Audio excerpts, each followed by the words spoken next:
So guys, magandang hapon guys, mga smooth leaf hunters. Dito tayo sa site sa ating kaibigan.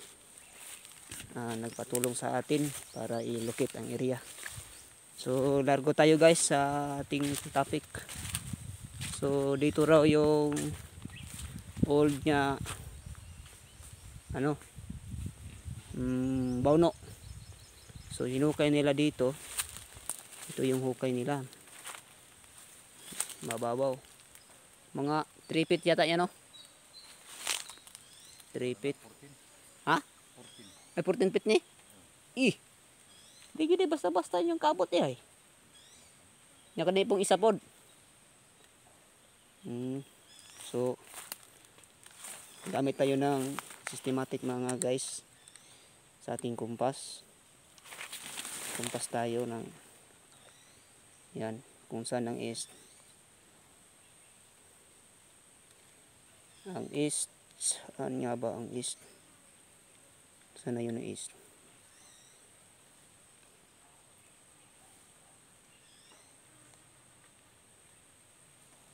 Dito.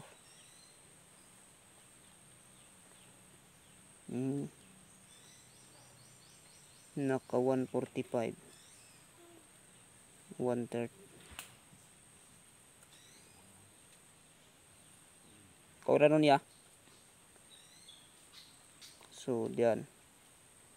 Naka-east. So, diyan sa 120 degree. Merong bundok, no? Artificial. So, kasi dati raw yan.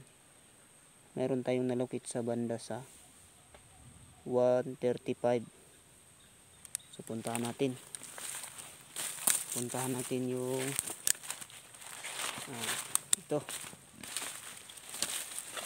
Mara manig dinuyo yan, no? Ini ba? Pakan niya pong isa. Ina po lagi kinabot lagi diri. Nagi dayo. Kana puno lagi diri bangag. Gisuungan ng bundo. Wow, nya na may puy bundo diri. So may bundo dito ikalawa. Ay bundo. Tatlo pala dito. Tatlong bundo yon. Man bundo. Tapos dito ito yung katlong bundo. So sukda daw ya kung sa kalagyo nila ya. May estimate ba nimo ya? Bundo talaga Bundo gid ay. Wala manig. Ano? Meters ni mga 7. Ang detection nato nas tunga. Ikan diri alignment kumpasan natin dito sa align sa east. Ito yung east. So mula sa east mga nasa south 210 215. So 215 guys. So punta tayo dito. 215 mula sa east ng bundok. Channel triangulation.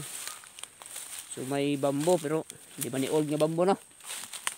Halata man pod. Purok. So dito lami sukdon niya ba? Kung sukdon kung equal ang sukod aniya, parehara po ng sukod ani diri. Ana og diri. Ato nang sukdon ni be, tawad. So dito may detection tayo dito. Ito yung pang 4. May portion dito na medyo nag slope ang lupa. So dito meron tayong detection dito. So try natin sa susunod na mga week i-testing din natin dito. Pero ang compass dito simula sa old na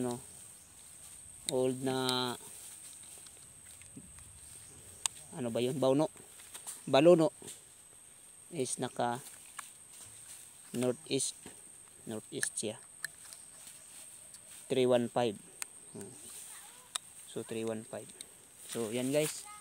Ito yung magandang tanawin lang guys, no? Kasi hapon na guys. Naglukit lang tayo dito sa kilala natin ito, no? So merong old the bamboo dito sa Japanese bamboo. Try natin bukas, susunod natin i-detect dyan. Baka may mga antique dito. So yan lang guys ang ating short video sa ating exploration. Pilay sa kodya. Ay mao. Kung 25. 25. So kung dadalhin gikan diriya, padung diriya.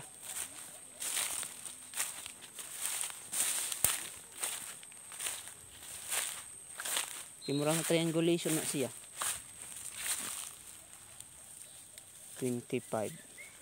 25 feet. 25 feet no. Dili pa dulong. Basig singaw ra ng atong kuan ikabot.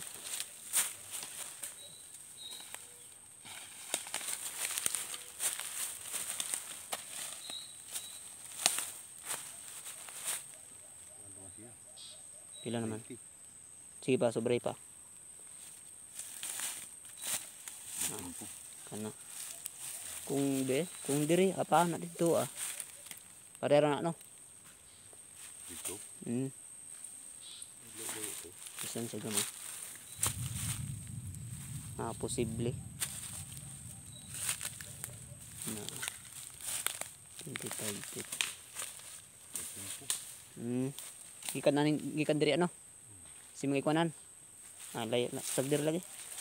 So usara. So possible niya. Kung ato testing dig ato iabot diri. Iabot na to diri nga part. Sa gyud pa, kwadrado. Aron luag. Balik ra gud nato ugon sa gudog lalom na gyud. Testing dig lang nato ilan man basta nay makuha nato sa starting 3 feet o 2.5 feet to 3 feet. May bawa na to kung color coding ba ang iyang lupa. Sige. So hanggang dito lang mga small depo hunters. Susunod update lang tayo sa ating testing dig, sa ating operation, no. So paalam mga small depo hunters. Magandang hapon. Ito guys, may yung nakuha nila sa 3 feet yata. 3 feet ni nakuha. 5 feet. Kalalom. Tungod sa ilalom ni sa bauno. Muna siya tanawa guys. So muna siya guys. Mura siya piko. Ang posisyon niya sa lalom ng ana. Nagbagdak. So kung sukdon nato ni sa kinigikan aning kani padong diro 6 inches. 6 inches. 4 na 6 6 inches. Possible ni 6 feet, 6 meters. Medyo lalom-lalom ni. Ini siya. Niya ana siya posisyon. Wala siya ng buka. Positive ni guys, no. Kuha nila guys. So possible na mayroon talagang 18, no? So ito yung piko talaga to, no? Sinadya yan. So yan na guys, positive ang area.